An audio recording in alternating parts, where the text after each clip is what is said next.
Once, Breslau was known as the flower of Silesia, a city of baroque spires and cobbled squares.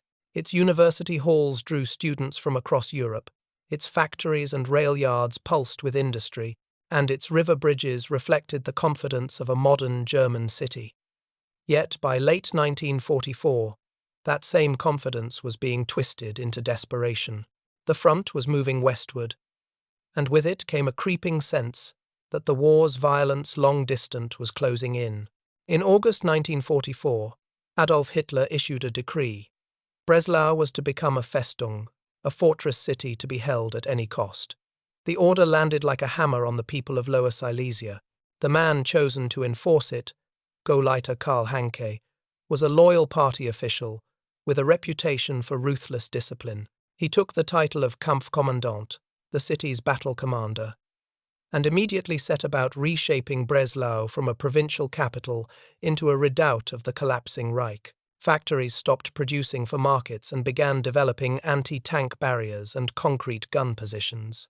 Schoolboys of the Hitler Youth were recruited into the Volkssturm, the people's militia, drilling with outdated rifles in the courtyards of their schools. Skilled labourers, Polish prisoners, and foreign forced workers were herded into the freezing streets to build trenches and barricades. Even the city's architecture was not spared. Entire apartment blocks were demolished to clear fields of fire and to create an emergency airstrip in the city's centre.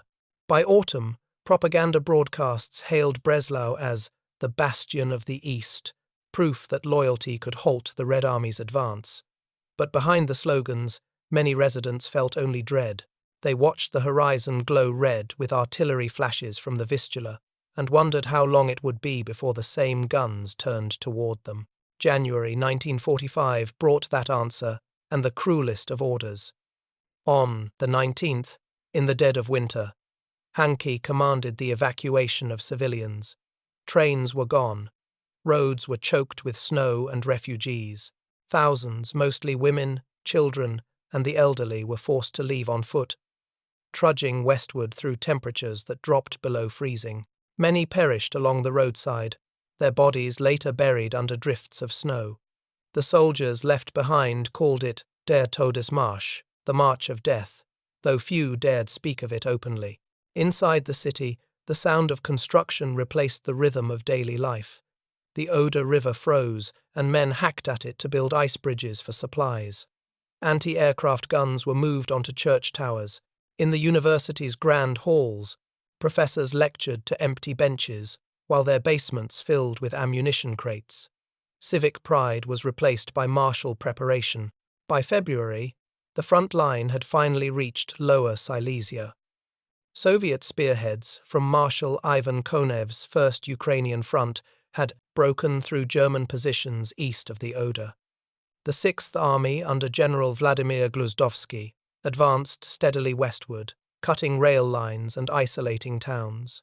Breslau, once a thriving hub of 600,000 souls, was becoming an island in a rising tide of Soviet forces. Hanke's orders grew more frantic. "Not one step back," he proclaimed, echoing the doomed mantras of Stalingrad. He rejected calls from Wehrmacht officers who argued that the city had little strategic value, insisting that its defense was a matter of honor. To bolster the garrison, he summoned every available man, regular troops, police units, air defense crews, even postal workers. When reinforcements failed to arrive, he turned to boys barely 16 and men past 60. Defensive belts leaped up around the city's perimeter. Trenches crisscrossed the suburbs of Altersheim and Schmiedefeld. Anti-tank ditches were dug along the eastern roads, and steel rails were welded into makeshift obstacles. From the air, surveillance photographs showed the medieval city laced with a network of fortifications that looked less like protection and more like entrapment. For the residents who remained, daily life became a sequence of sirens and shortages. Bread was rationed, electricity flickered, and the sound of hammering filled the nights. Church bells rang not for worship, but as alarms against incoming aircraft. Rumors circulated that the Soviets were already at the Oder, that bridges were being blown, that Breslau was surrounded. Still, Official bulletins spoke of courage and faith in the Führer's will. In late January, as frost coated the river and snow muffled the streets, the first Soviet shells landed on the city's outskirts.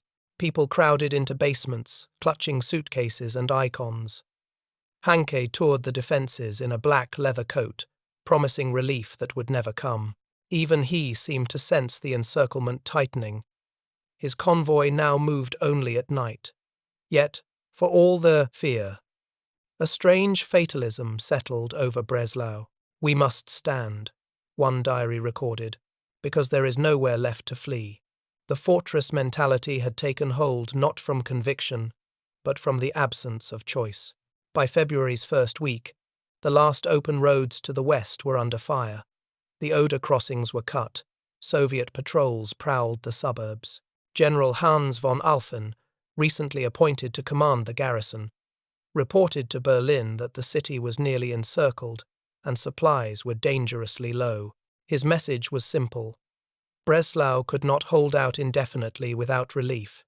The answer from higher command was curt hold to the last man.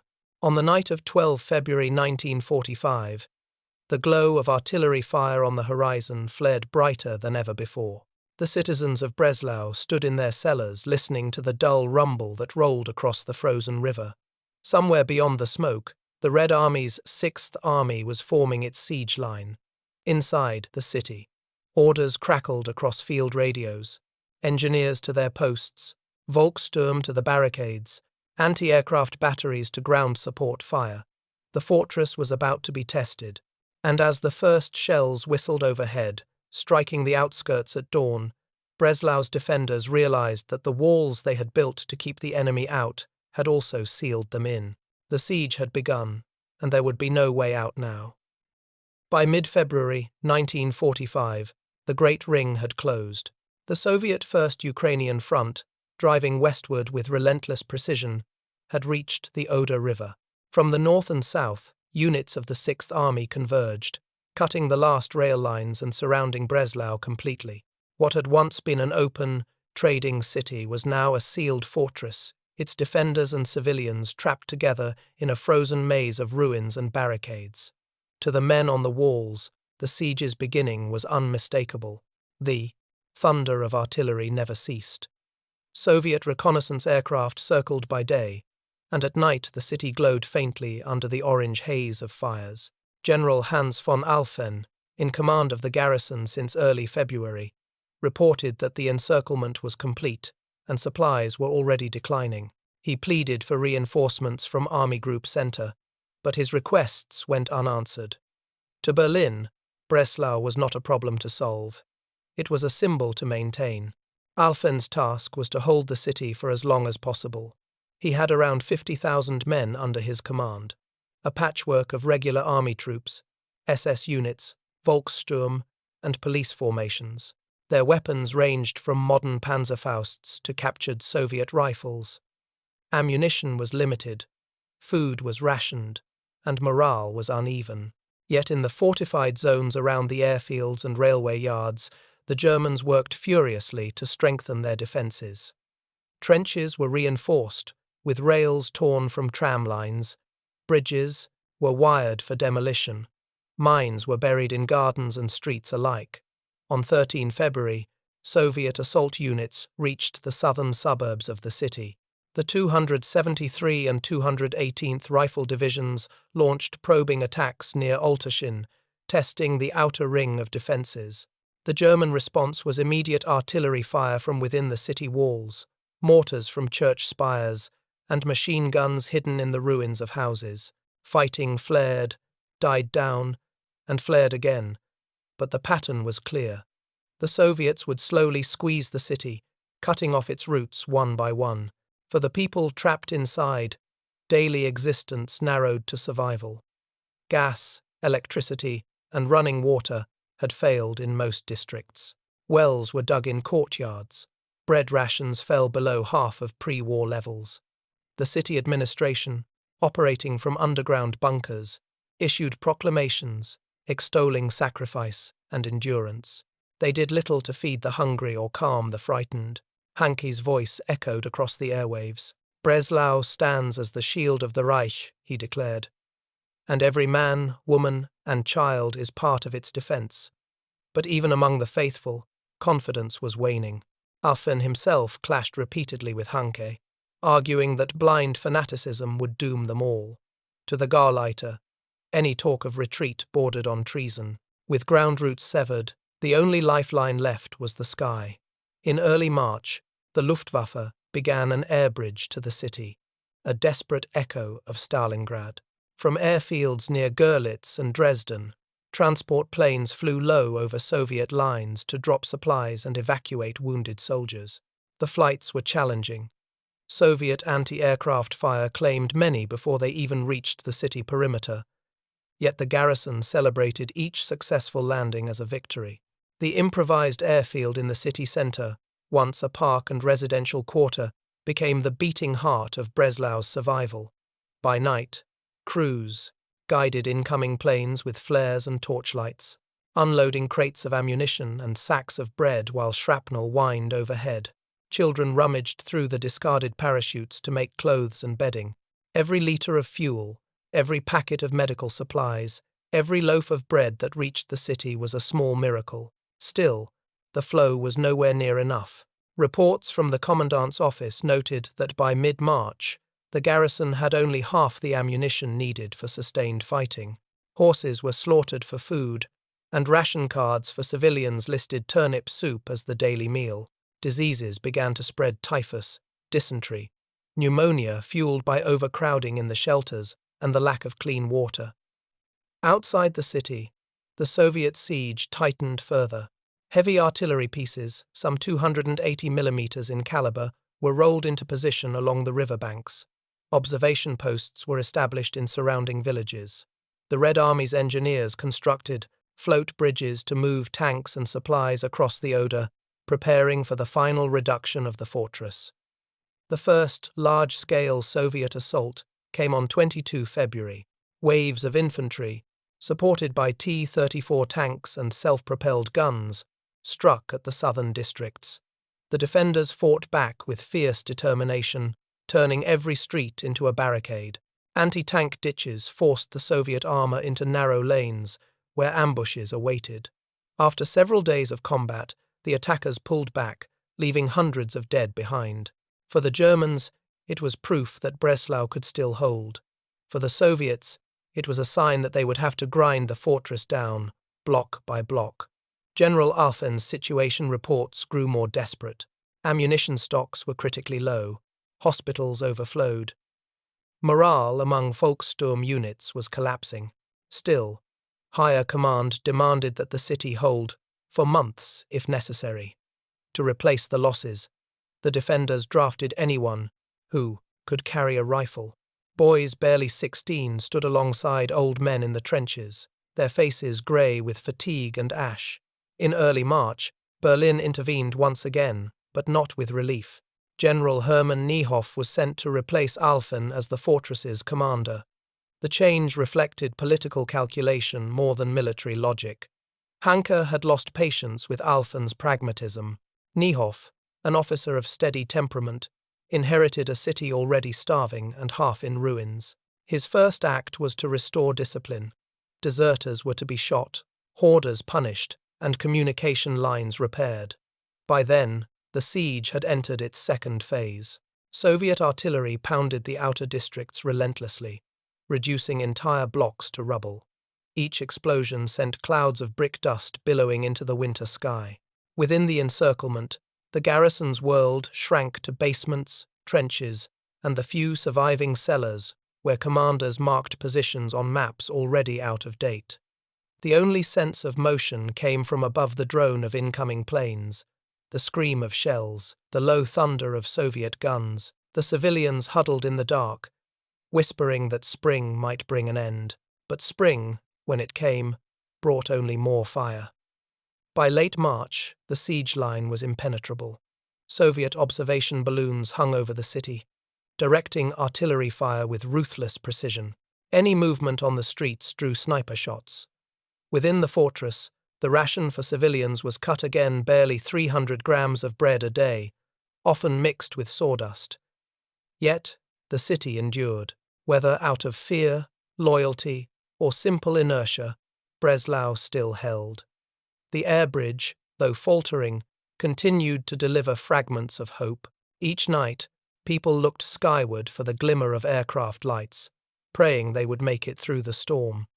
But beneath that fragile hope, a grim truth was taking shape. The ring around Breslau was no longer merely a military blockade, it was a vice, slowly tightening, crushing what remained of the city's life. And as March gave way to April, the Soviet guns moved closer still. The next phase would not be about containment, it would be about destruction. By the middle of March, 1945, Breslau had ceased to resemble a city at all. Streets that once echoed with trams and chatter now lay buried beneath splintered beams and brick dust. The air smelled of smoke, oil, and cordite. The siege that had begun as a distant thunder was now inside the city itself.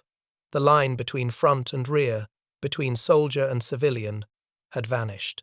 The Soviet Sixth Army, pressing its offensive, received orders to take Breslau by direct assault.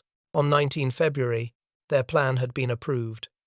Coordinated attacks from the south and west, supported by heavy artillery and tanks. It was to be a systematic reduction of the fortress, an operation of annihilation rather than maneuver. The Red Army's commanders understood that every street would cost lives. But time was now their only constraint. Berlin lay only 300 kilometers to the northwest. The Soviet advance could not leave such a stronghold behind its flank. The first wave struck in force. Infantry of the 273rd and 218th rifle divisions stormed through the southern suburbs, Olterschin, Grebschen, and the industrial quarter near the Oder. 34 tanks advanced behind them, their tracks clattering over tram rails and rubble. The German defenders waited in silence until the tanks reached the choke points, then unleashed Panzerfausts from cellar windows. Explosions echoed through the narrow streets, collapsing facades and burying attackers and defenders alike. House by house, the battle spread. Each block became a fortress of its own. When Soviet troops captured a building, German counterattacks came within hours, often led by Volkssturm units, armed with grenades and hunting rifles. Civilians, mostly women and teenagers, hauled sandbags, carried ammunition, and tended to the wounded in makeshift field hospitals set up in basements. The rhythm of siege life settled into a grim routine. At dawn, Soviet artillery began its bombardment. By noon, the smoke was so thick that the sun vanished entirely. When the shelling stopped, assault groups moved in, Soviet sappers clearing mines, infantry with flamethrowers and submachine guns advancing behind them. At night, the city shuddered with the dull roar of explosions as defenders blew up bridges and tunnels to slow the advance. In his headquarters beneath the city theatre, General Niehoff issued terse orders to hold the inner defense ring at all costs. His staff officers, pale and exhausted, marked shifting front lines on maps that were rapidly becoming meaningless. Communication cables lay severed. Couriers on bicycles risked sniper fire to deliver messages between sectors. By the end of March, the fighting had consumed entire districts. The southern suburbs were gone, the railway yards a wasteland of twisted metal. Even the city's heart, its medieval centre, was turning into a battlefield. The cathedral island on the Oder became a fortress within the fortress, its ancient stones scorched by fire. Shells from Soviet guns across the river tore through stained glass and shattered spires. Still, the defenders refused to yield. Some fought out of ideology, others out of fear. Many simply fought because there was nowhere else to go. In the trenches, soldiers scribbled notes to their families, promising survival they no longer believed possible. Amid the chaos, the Luftwaffe continued its air supply missions. The city's improvised airstrip, laid across what had once been Kaiserstrasse, was cratered by bombs and littered with wrecked aircraft. Each successful landing brought a few more crates of ammunition, a few sacks of food, but also drew Soviet fire. Mechanics, worked by torchlight, patching holes in runways with debris and frozen earth. The sound of engines overhead lifted spirits briefly, until the next barrage drowned it out. For the civilians still hiding in cellars, the siege was a different kind of battle. Food was nearly gone. People boiled wallpaper paste to stave off hunger. Wells froze or were fouled by shrapnel. Mothers covered their children's ears as buildings collapsed nearby. The old city's busy facades, once the pride of Silesia, crumbled into heaps of rubble. It is not a city anymore, one survivor would recall. It is only walls and fear. As Soviet troops advanced, the front line blurred into chaos. At times, opposing soldiers fought in the same building. One floor German, the next Soviet. Staircases became killing zones. Walls were blown open to create firing positions. Tanks, unable to maneuver in the narrow streets, blasted through houses to make their own paths. When ammunition ran low, defenders used captured Soviet weapons, scavenging from the dead. Outside observers could only guess at the toll. The Red Army's official reports spoke of stubborn resistance and heavy losses on both sides. Inside the city, Niehoff estimated that over 70% of the buildings were damaged or destroyed by the end of March. The hospital network collapsed under the influx of wounded. Nurses worked without anesthetics, while priests gave last rites amid the rubble. Through it all, propaganda continued. Hanke's loudspeakers still proclaimed Breslau as the shield of Germany, broadcasting patriotic music between messages of defiance. But the illusion was wearing thin. Even the most loyal citizens began to doubt whether this suffering served any purpose. The promise of relief had vanished. The western horizon burned each night with the reflection of distant fires as the Soviets advanced deeper into Germany. Still, the fortress stood. Niehoff's reports to Army Group Center claimed progress claims meant to reassure superiors rather than reflect reality. He spoke of successful counterattacks, of unbroken spirit, while privately conceding that ammunition would not last another month. By early April, the Soviet troops had seized much of the city's outskirts, forcing the defenders back toward the center. Artillery now fired directly across the Oder into the old market square. The Rathaus, Breslau's ornate town hall, was blackened by soot and pitted with shell holes. The great bell of St. Elizabeth's Church fell from its tower, shattering on the stones below, a sound survivors would remember for the rest of their lives. The fighting had reached its climax. What had begun as an encirclement had become a brutal, house-to-house war of exhaustion. Each meter gained by the Soviets cost blood. Each block held by the Germans cost time they no longer had. And as April dawned, word spread that Berlin itself was under attack. The capital of the Reich was burning, but Breslau still fought on, unaware or unwilling to believe that its own battle had already been decided. The guns did not fall silent. If anything, they roared louder, as though the city's defiance could somehow reverse the course of the war. But the truth was becoming clear to all within its walls. The fortress could no longer be held. The question now was not whether Breslau would fall, but how long it would take, and what would be left when it finally did. By April 1945, Breslau was no longer a siege, it was an inferno. The city had been burning for weeks, and the night sky glowed red across the Oder plain. Soviet artillery now ringed the city in a tight semicircle, and their guns fired day and night. More than 500 heavy pieces, some capable of lobbing shells weighing hundreds of kilograms, took turns pounding the inner defences. Every few seconds, the ground shook as another barrage struck, scattering bricks, glass, and memories into the air. General Vladimir Gluzdovsky's Sixth Army had orders to finish the job. Berlin was already in flames, but the Soviet command wanted Breslau silenced before the final victory was declared. On the maps, it was a stubborn red blotch behind Soviet lines, symbolically intolerable. The longer it resisted, the more it seemed like a relic of a world that refused to die. Inside the city, the defenders felt the weight of that same symbolism. Karl Hanke's proclamations now had an intense tone. He spoke of heroes of Silesia, of defenders of German honor, promising that Breslau's resistance would be remembered for 1,000 years. Yet even his own officers knew the reality. Ammunition stocks were almost gone, fuel exhausted, and morale decreasing with every bombardment. The fortress had become a death trap. Streets that were once front lines were now indistinguishable from the rear. Soviet shells landed without pattern or pause, obliterating entire blocks. Survivors fled from one ruin to another, searching for shelter where none existed. Water lines had long since collapsed, and fire brigades could only watch as flames devoured what the artillery spared.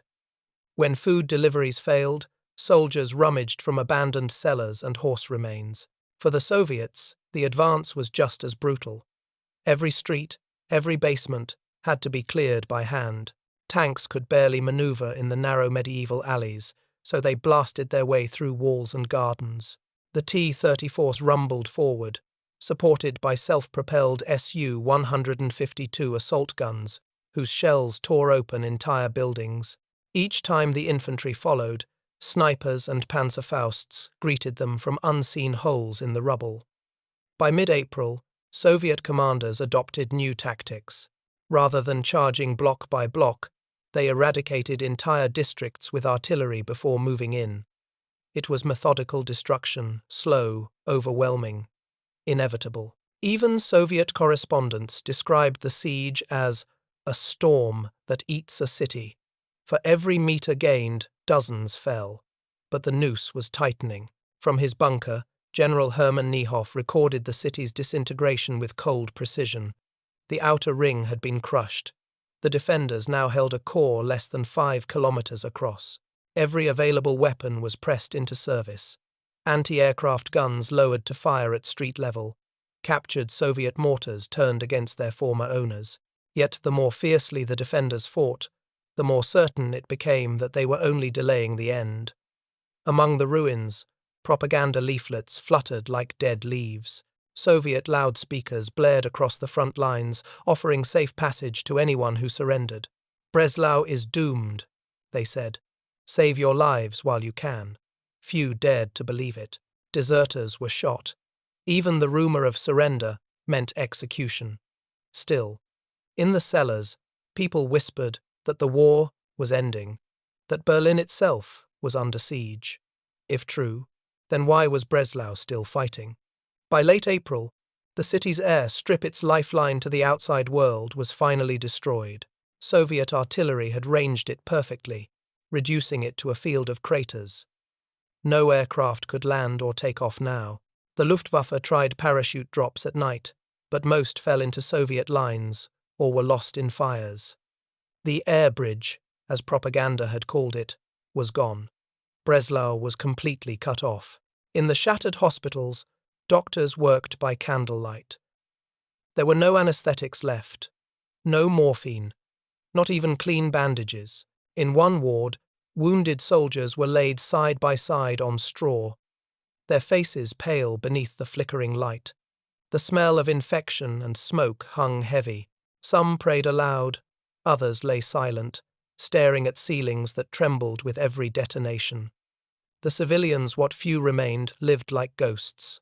They scavenged in burned-out kitchens, drawing water from shell craters when it rained.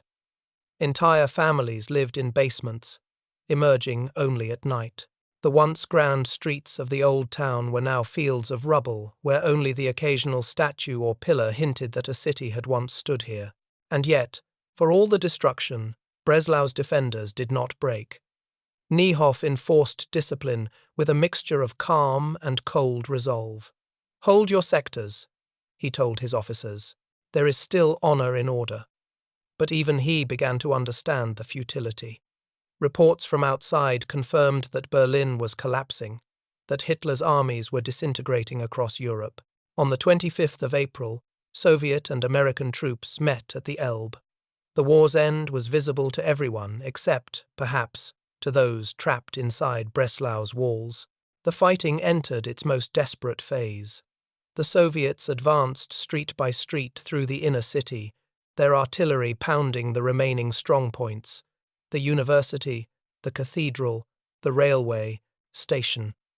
Machine gun fire rattled from shattered windows. The Oder, once a lifeline, now ran red with debris and oil.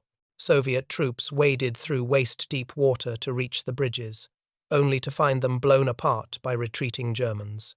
The fortress, the symbol of loyalty and defiance, was becoming a tomb. In the last days of April, word reached Breslau that Adolf Hitler was dead, news so stunning that few believed it at first. The propaganda stations denied it, then fell silent.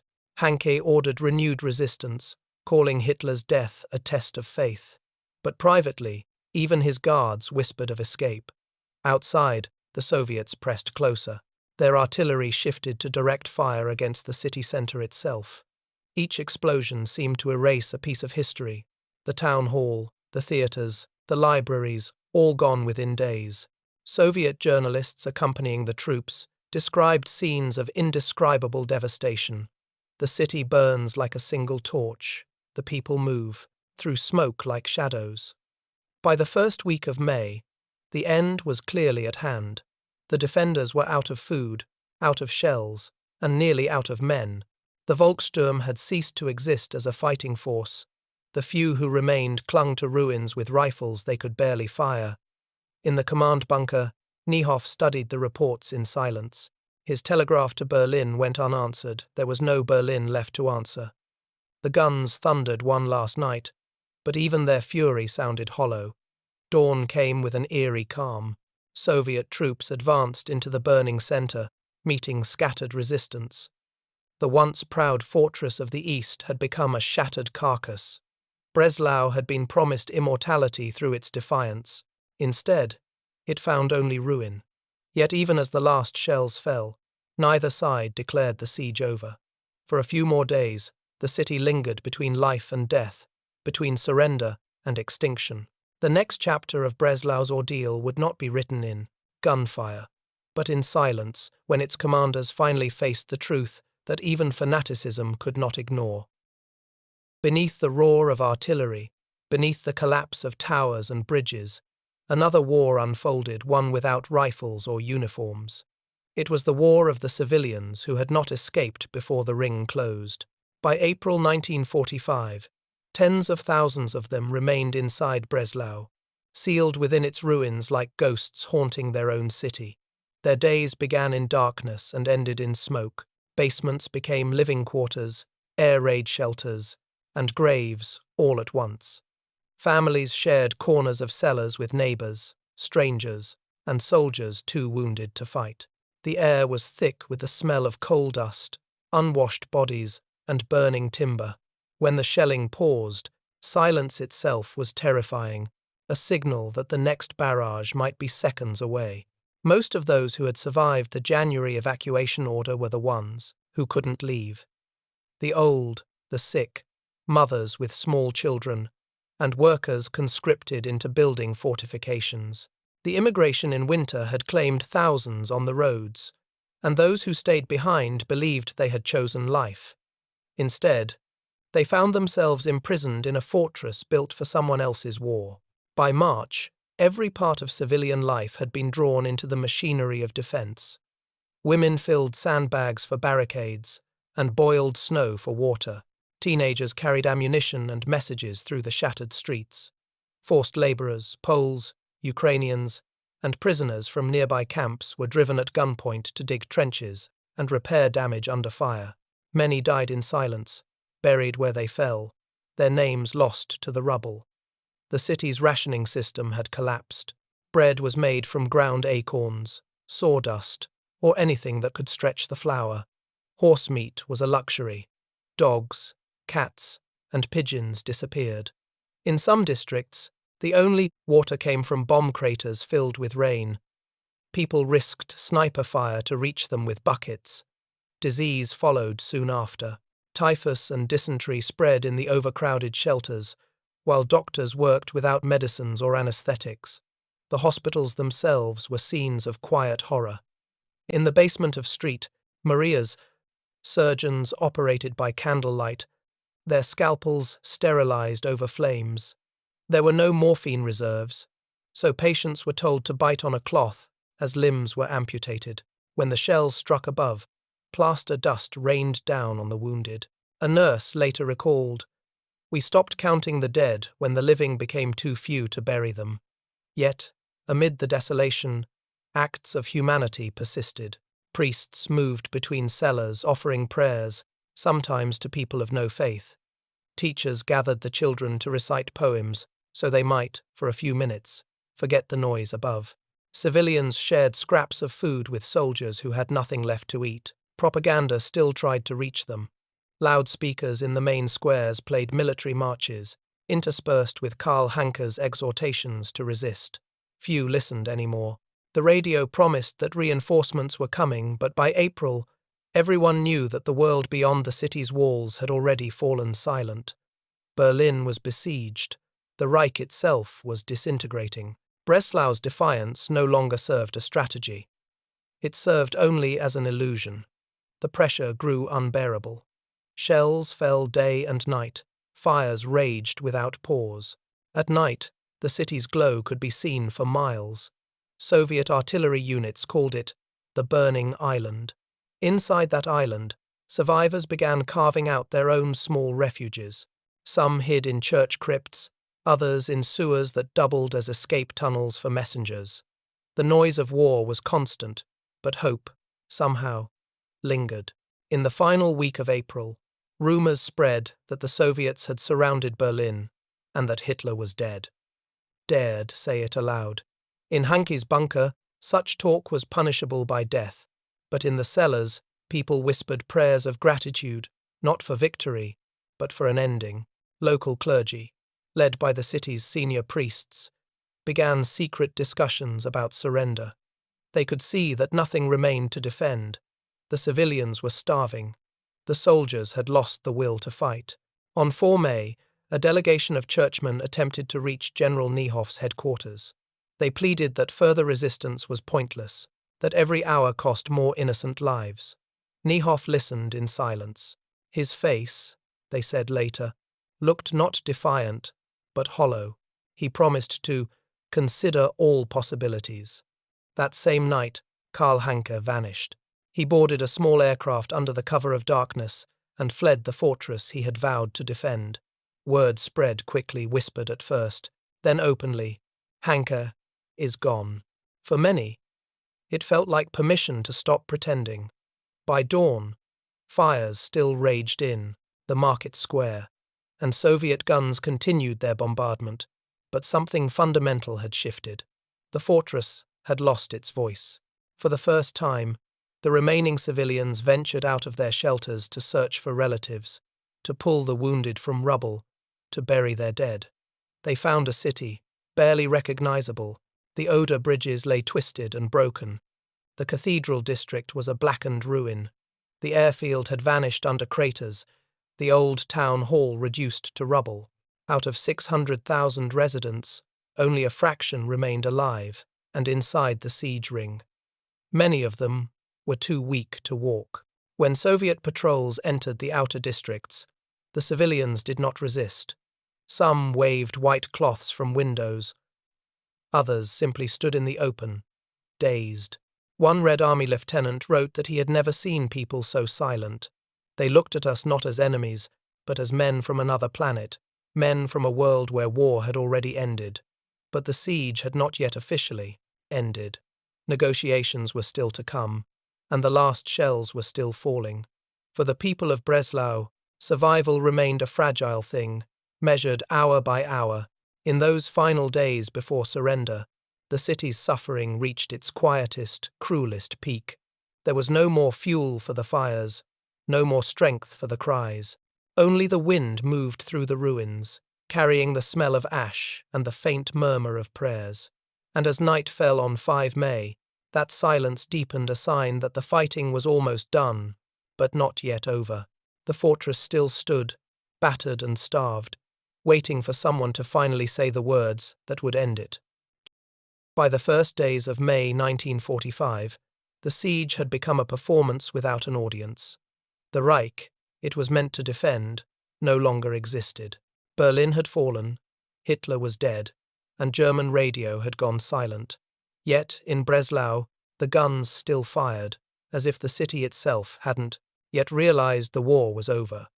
General Hermann Niehoff, commanding the remnants of the garrison, sat in his underground headquarters beneath the shattered city theatre. His report spoke of unbroken determination, but his officers knew the truth. Ammunition was gone, the Volkssturm no longer functioned, and most soldiers were scavenging for food instead of fighting. Above ground, the once proud fortress of the East was a maze of ash and smoke, its people hollow-eyed and starving. The signal for collapse came not from enemy fire, but from within. On the night of 5 May, Gauleiter Karl Hanke, who had sworn to fight to the last, boarded a small plane from what remained of the city's airstrip and fled. His destination was never confirmed. Some said Prague, others the mountains of Bohemia. What mattered was that he left. His departure broke the last illusion of purpose. Soldiers muttered openly that they had been abandoned. Civilians repeated the words in disbelief. Hanke is gone. Niehoff understood then that there was no justification left for further resistance. His duty had narrowed to a single goal: to stop the dying. Yet even surrender was dangerous. Fanatic SS elements still roamed the ruins, ready to execute anyone they deemed a traitor. Rumors spread that the Soviets would show no mercy if the city capitulated. But for most, fear of death was now outweighed by exhaustion. On the morning of 6 May, white sheets began appearing from shattered windows in the southern districts. Soviet observers reported that the shelling had eased. The defenders' fire grew sporadic, then stopped altogether. A small delegation of German officers made its way through the rubble under a white flag, carrying Niehoff's message. The garrison wished to negotiate. The meeting place was a villa on the outskirts, Villa Colonia, one of the few structures still standing. There, amid broken glass and overturned furniture, General Niehoff met with Soviet representatives of the Sixth Army. The atmosphere was cautious, formal, strangely quiet. The Germans asked for terms that would spare the civilian population. The Soviets, aware of their overwhelming advantage, demanded unconditional surrender. Niehoff hesitated only briefly. At 18:20 hours on 6 May 1945, the capitulation of Festung Breslau was signed. Outside, word spread slowly but unmistakably. The war was over. Soviet artillery fell silent for the first time in nearly 3 months. In the ruined streets, civilians emerged from basements blinking into the daylight. Soldiers lowered their weapons. Some wept. Others stared in disbelief, as if unable to comprehend peace. The Soviet troops entered cautiously at first, unsure what resistance might remain. What they found was a landscape of total ruin. Entire districts were flattened. The city's core, once one of the architectural jewels of Central Europe, was a sea of rubble. The Oder River was choked with debris, bodies. The smell of smoke and decay hung over everything. Niehoff ordered all remaining troops to lay down their arms. Around 45,000 men surrendered: Wehrmacht regulars, Volkssturm, police, even teenagers in tattered uniforms. They were marched east toward makeshift camps. Many would never return. Soviet reports later described finding warehouses filled with rotting food, abandoned artillery pieces, and hospitals overflowing with wounded. The fortress, one officer wrote, was not conquered, it had simply bled to death. For the civilians, liberation came mixed with shock. Some greeted Soviet soldiers with tears of relief. Others hid, fearing reprisals. Red Army medical units began distributing bread and water, but chaos persisted. Looting and violence erupted in the first days as discipline frayed on all sides. Still, for most inhabitants, the silence that followed the last gunfire felt unreal, an absence so vast it hurt the ears. In his final report before captivity, Niehoff wrote that Breslau had fulfilled its duty. But the words rang hollow. The city's duty had been reduced to ashes and starvation. Of the roughly 600,000 people who had lived in Breslau before the siege, only a fraction remained alive within its ruins. Entire families had vanished. Streets existed now only as names on maps. As night fell on 6 May, fires still smouldered across the old town. Soviet soldiers lit lanterns to guide convoys through the wreckage. In the command bunker, officers burned their papers. The once constant hum of generators faded, replaced by the crackle of distant flames and the muffled footsteps of men laying down their arms. The next morning, the Red Army's flag flew over the city theatre, the same building under which Niehoff had commanded his garrison. Nearby, a handful of priests held an open-air mass among the ruins, giving thanks simply that the killing had stopped. Breslau's siege had lasted 82 days. It ended just 2 days before Germany's final surrender at Reims. In those 82 days, the city had endured more than most could imagine: bombardment, starvation, fire, and the slow unravelling of all order. As the sun rose over the smouldering skyline, the people of Breslau faced a new silence, one as heavy as the bombardment that had preceded it. The war was over, but its echo lingered in every ruined street. And beyond the smoke, the next chapter of the city's story was beginning, one not of conquest or resistance, but of reckoning. When the guns fell silent on 6 May 1945, Breslau was unrecognizable. Once a proud center of Silesian life, a city of bridges, spires, and bustling markets, it now lay in ruin, smothered under a crust of ash and brick dust. Fires burned unchecked for days, consuming what the artillery had spared. More than 80% of the city centre was destroyed. The Oder River, clogged with debris, and collapsed. Bridges no longer shimmered but oozed with oil and wreckage. In the following weeks, Soviet engineers and Red Army detachments moved methodically through the ruins. They mapped the destruction, cleared mines, and gathered prisoners. For them, Breslau was a closed chapter, one more fortress silenced, one less threat behind their front lines. For those who had survived within it, however, the silence that followed was almost unbearable. The constant thunder of war had become a kind of rhythm. Now that it had stopped, there was only the ringing of memory. General Hermann Niehoff, the man who had signed the surrender, was taken into Soviet captivity. In his later recollections, he would insist that his decision had saved tens of thousands of lives. But history would question whether those lives might have been spared earlier. Karl Hanke never faced those questions. His escape from Breslau ended a few weeks later, in chaos, captured by Czech partisans, while still in his SS uniform. He was reportedly beaten to death before he could stand trial. His dream of a fortress that would never fall perished with him. The city itself now belonged to its conquerors. Soviet military authorities took command, and within weeks, Polish administrative teams arrived. The Potsdam Agreement that summer redrew the map of Central Europe, shifting Poland westward.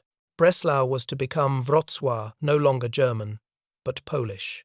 For the remaining German civilians, it was a new exile within the ruins of their own homes. The transfer was not immediate, nor gentle. Soviet troops looted freely in the early days, and what little food remained was demanded. As Polish settlers, many from areas acquired by the Soviet Union in the east, began to arrive, the German population was gradually expelled. Long columns of civilians, clutching carts and suitcases, moved westward under guard, retracing in reverse the winter marches that had once fled the Red Army's approach. By the end of 1946, almost all ethnic Germans were gone. A new population, speaking a new language, began to rebuild atop the ashes. For Poland, Wrocław became a symbol of rebirth, a city literally rebuilt from ruin, a new cornerstone of the nation's western frontier. For Germans, it became a scar, remembered as one of the final tragedies of a war already lost. The siege, once heralded in Nazi propaganda as proof of loyalty, was later spoken of only in hushed tones, an emblem of futility, of how ideology had devoured reason. In the post-war years, the physical reconstruction began slowly. Engineers cleared rubble by hand. Street by street, tram lines and bridges were restored. The old town's Baroque facades were reconstructed from photographs, stone by stone. Yet beneath the renewed streets, the fortress's ruins remained tunnels, cellars, and bunkers, sealed beneath modern foundations, mute witnesses to the months when the city became a battlefield. Historians would debate for decades whether the siege had any real military value. Some Soviet accounts claimed that it distracted German reserves and tied down divisions that might otherwise have reinforced Berlin. Others argued that it served no purpose beyond fanatic symbolism, a doomed stand ordered to demonstrate faith in a regime that had already collapsed. In the end, the cost spoke louder than the strategy. Tens of thousands of soldiers dead or captured, a city annihilated, and a civilian population reduced to ruin. Even the term Festung Breslau would acquire a bitter aftertaste. What had once meant strength and endurance came to symbolize delusion and sacrifice. Without meaning, the fortress had not protected anyone. It had consumed its defenders and civilians alike. For the people who rebuilt Wrocław, memory was complicated. The Polish settlers inherited not only a devastated city, but also a landscape saturated with someone else's past. In the first post-war years, efforts to Polonize the city included renaming streets, removing German inscriptions, and erasing traces of the old Breslau. Yet over time, fragments of memory resurfaced, gravestones uncovered, diaries found, photographs of a city that had once been both theirs and not theirs. The dual identity remained, layered like the bricks of the reconstructed walls. In Germany, survivors of Breslau's siege rarely spoke of heroism.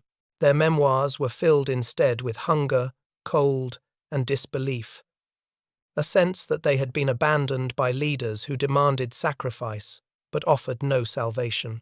The myth of the city that wouldn't fall faded into silence, replaced by an understanding that endurance, without purpose, could be its own tragedy. By the late 1940s, life returned to the riverbanks. Children played where tanks had once burned. Markets reopened under the cathedral's half-rebuilt towers. The scars of war remained visible. But the rhythm of civilian life, of laughter, trade, and rebuilding slowly drowned out the echoes of artillery. Breslau's story had ended in flames, but its ruins became the foundation for something unexpected. Survival through transformation. The fortress that would not fall had, in the end, fallen completely, yet out of its ashes rose a city that would live again, under another name and another flag. And in that transformation lay the final irony of Breslau's siege, that its fiercest act of endurance was not in the fight to hold the city, but in the struggle to rebuild it from nothing. The war had turned Breslau into a monument to destruction. Peace would make Wrocław a monument to survival. The city that would not fall had finally been reborn, not as a fortress, but as a home. The Siege of Breslau showed how loyalty and ruin became inseparable in the war's final days. If you value these forgotten chapters of World War II, like the video, leave a comment, and subscribe for more stories of a world rebuilt from ashes.